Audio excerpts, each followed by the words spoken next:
Hey guys, welcome to Casey and Family. This is Casey's mom, Alora. Listen, guys, I am here to help anyone who has a child who is on the spectrum open up their homeschool here in North Carolina. In the state of North Carolina, in order for you to open up a homeschool, you have to file something called an intent to operate a homeschool. And I'm going to walk you through the steps to do that here. So this is where you would go. I have this saved to my desktop. So if you guys can shot this or go ahead and just type it into your search bar. I'm gonna leave that up for a few more seconds and then we're gonna get this thing rolling. Okay. Guys, there are a lot of different reasons to want to open up a homeschool. For me, my reasoning was because I didn't feel that my autistic son was safe in the public school setting. My son was neglected by his teacher assistant, which led to him being missing for hours and being found miles away from our home. Now, I do have an ongoing legal uh, battle with them. Well, as beginning the process, I'm filing, not a legal battle, but I'm filing some forms and I'm doing a lot, guys, to hold the school system here in Charlotte accountable. So that was my reasoning for opening up a homeschool. So now what we're going to do right here is go ahead and scroll down. And right here, you'll see file an intent to operate a homeschool. Definitions of a homeschool. In order to legally provide for their child's education at home and meet North Carolina's compulsory attendance laws, parents must file a notice of intent to homeschool. Notice of intents may be submitted or filed July through April, Monday through Friday, between the hours of 7 a.m. and 3 p.m. And we got 30 minutes to get this on the ball because they will shut down the website. They do not play. To file a notice of intent to operate a homeschool, when to file, we just talked about that. In the state of North Carolina, you have to file during the periods of July 1st, and it concludes in June 30th. Also, only one homeschool, each household may have only one notice of intent on file, meaning just if your name is Yvette, you're going to have one notice. If your address is 8500 Sweet Little Lane, then that is your address and you cannot file under that again. Reopen a homeschool. If you had a homeschool in the past and you need to reopen, you just go down to reopen. You do not have to file a new notice of intent to operate because they already have your information on file. You're familiar with them. They knew already. Okay, so when assessing the online application, it is recommended that you use a desktop, a laptop, or a computer. Do not use your cell phones because it will not work properly. And I'm telling you, they are telling you the truth. So we're going to go ahead and get this started because there is a brief 3 minute and 51-second video that we have to watch, guys, in order to move on to the next step. And I will be talking to you guys during that video. Let's go. Opening a new homeschool. So this is where we're going to click. Remember, come down here to file a notice of intent to operate homeschool. This is for the state of North Carolina. Click on that. And I will be doing some videos on other states such as Ohio and Alabama also. Notice of intent to establish a homeschool. So this is important for you guys to read. But because I am with you guys, I'm going to read it for you so you already know what to do. Live in the state of North Carolina and maintain an accurate permanent address in a division of non-public education file. Provide evidence of at least a high school diploma or a GED. Provide academic instruction to students on a regular schedule for at least 9 calendar months of the year, with the allowance of reasonable vacations and holidays. Administer or have administered a nationally normed standardized achievement test measuring spelling, grammar, reading, and mathematics each year for each student enrolled in the homeschool. Maintain a file for at least 1 year. Maintain an attendance chart, immunization records, annual testing records for each student enrolled. And the immunization part, you are allowed to homeschool children who are not your biological children. So, say your sister works and your sister needs you to homeschool her child. You are legally allowed to do that because you have filed your intent to open a homeschool and you have gotten approved. So you can't just file the intent and then open your homeschool with no approval. You have to get that approval. And I'm not going to lie, it takes 48 hours or maybe faster. I'm not sure if it's because I did it early in the year. That's why I got mine within 48 hours. But it shouldn't take that long. If it does, there is a number to call. Provide records for inspection to to an official of the Division of Non-Public Education when requested. They will ask for this, guys.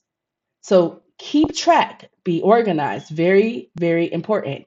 And close on school within 30 days by notifying the Division of Non-Public Education where there are no more students being actively homeschooled. That can be when the student have enrolled into another school or they have graduated or you just simply don't want to run your homeschool anymore.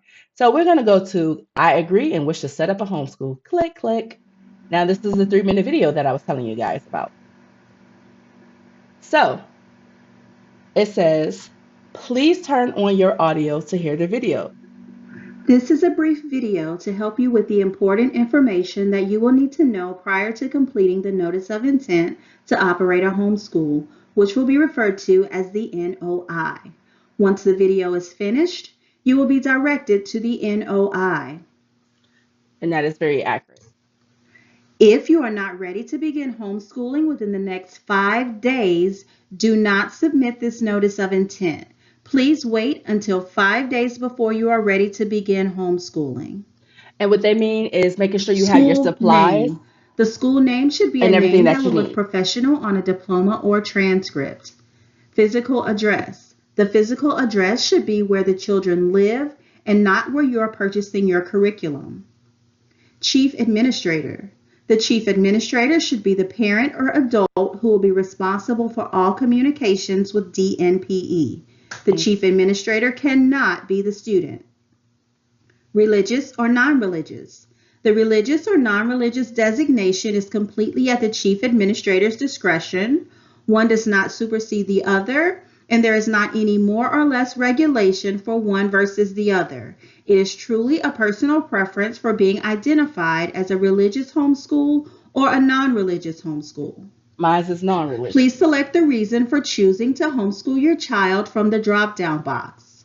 And they do have Student an enrollment. IEP We need the age and gender for all students that will choice be there if that's homeschooled. why you We do guys not are need the going to names. enroll your kids in your homeschool. Teacher and diploma evidence. You will need to upload diploma evidence for each adult listed on the NOI. If you do not have diploma evidence for someone, then do not include that person on the NOI. You can use a You can transcript. hire tutors or purchase curriculum for the homeschool. You do not need to include those individuals on the NOI nor upload diploma evidence for those individuals. Please remember to click Save after each document has been uploaded. Very important. Make sure you All guys click parts of the save. document should be legible and should include the person's name, the school's name, and the date of graduation if it's a high school diploma or transcript. College transcript should include the person's name and the school's name and at least some credits completed. Please upload the entire document and not part of the document. Very important. All non-English documents should be translated by a certified translator, not you or your relatives, and both copies should be uploaded, the originals and the translations. One last thing before you move forward with completing the NOI to operate a homeschool. Please check your email before calling DNPE for the status of the homeschool. Yes, because If they the homeschool will was email processed and you completed, ASAP. you should have The process received a is fast, homeschool guys. ID number. If you don't have that number, you will have an email explaining the Turn that details down of what so needs you to guys can hear happen me. before the homeschool can be processed. Please read the email thoroughly. Very important. If you are not ready to begin homeschooling within the next 5 days, do not submit this notice of intent. Please wait 5 days before you are ready to begin homeschooling. See how they reiterate that? That is so This important. concludes the instructional portion of completing the NOI. Thank you for listening. You may now proceed to the Why, NOI. thank you. So now we're going to go ahead and click down here. So once you're done watching that 3 minute and 51-second video, guys, it wasn't that long, then you're going to click down here. And remember, you must watch the entire video before the link will come up. Do not fast forward. Also, please watch the entire video before contacting the DNPE office. So they are very quick about getting back to you guys. And if you have not got that email within 48 hours, then you should call. Let's go ahead and click this. Alrighty, it says you'll need a diploma evidence for teaching. They just give you another warning, like, listen, you better have this information right here. You need either a GED, an associate's, a diploma, whatever you got to say that you finished high school. Go ahead, click OK. So then you would need to go ahead and set up a user ID, right? So you would set that up, get it going, and I already have one, guys. So what you do is I can't hit next. So I'm going to go ahead and set up one. Oh man, let's see. Well, guys, I'm not going to set that up. But you guys did see the steps that I showed you. Let's see. Click here and go here and log on. Oh, that is not my information saved. Okay, guys, I don't know my user information. I will log back in to do that. But I wanted to get you guys through the process of getting to open up your homeschool. So I have, you know what? This isn't right because this is not the right username. That's why it's not working. So guys, I do have it written down somewhere. I am horrible with passwords and usernames because I have so many. So I'm going to go back to the notice of intent. So guys, listen, make sure you guys have the GED, you have the diploma, and it's very, very self-explanatory. You guys watch that 9-minute video with me and you see they walk you through the steps. The most important part is coming up with a name for the homeschool. Okay, uploading your GED, your diploma, or your college degree. Naming the chief administrator, meaning you or your spouse or whoever's going to be the main person handling all information that has to do with the homeschool non-public education system. So the division of non-public education, when you have to talk with them, that's actually called the DNPE.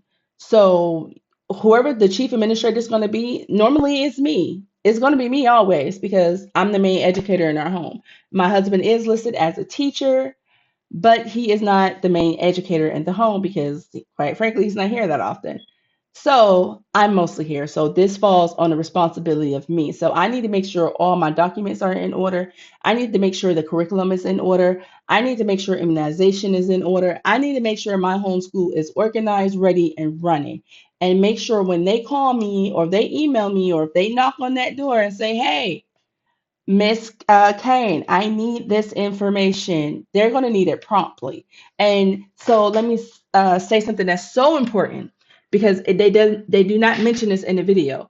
Once you get that certification of, hey, this is you're approved and this is your letter of uh, a homeschool that you're approved homeschool, you have to keep that on file with you. And once you get that via email, because it's going to come in your email, it's going to be an attachment. Make sure you scroll down to your email and you look at it and you open it up and you download it or you print it or you send it to go get printed because you have to provide that to the school when withdrawing your children.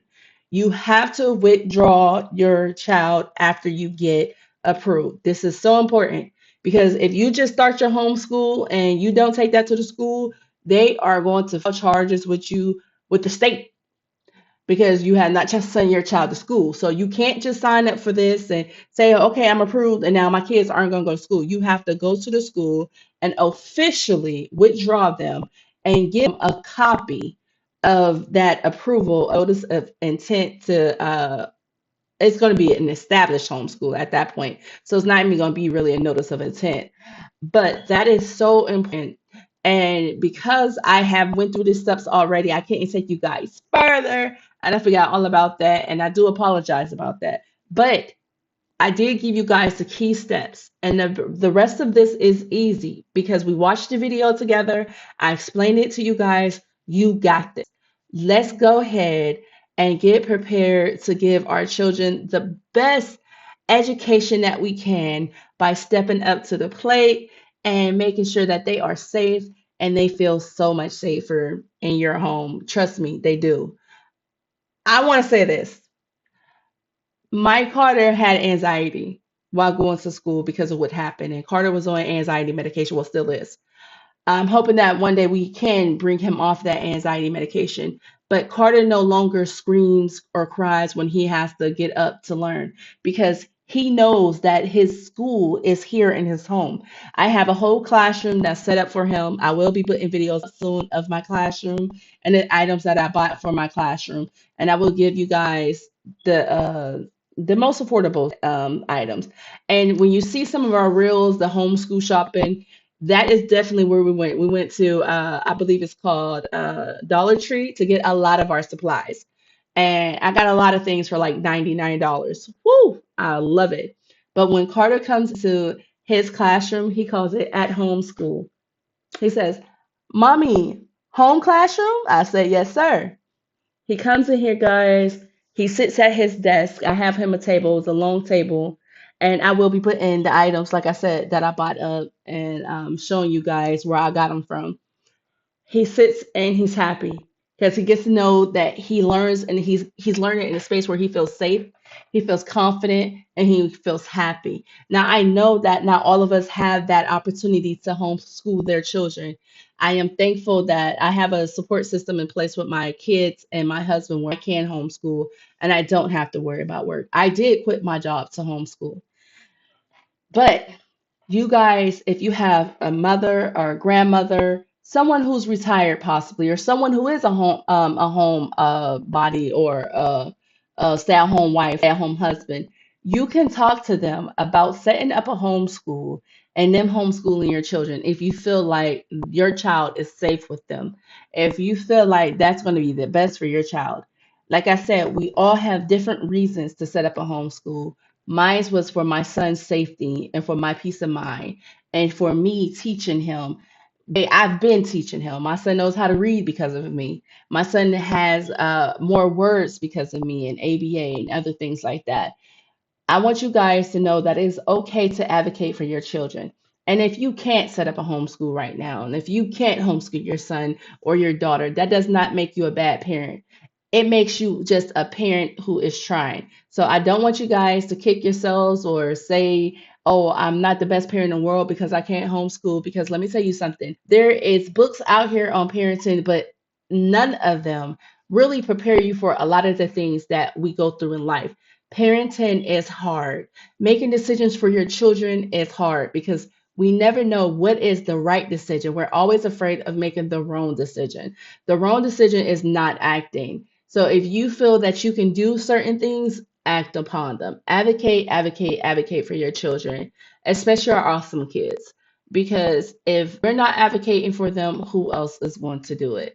I love you guys. Make sure that you guys hit the like, share, and subscribe button. I hope that this information was meaningful information.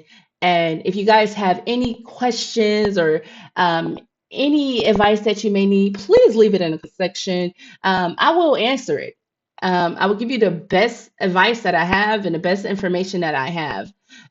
Remember, I'm not a know it all, I don't know everything, and I am learning things and doing things to research along with you guys.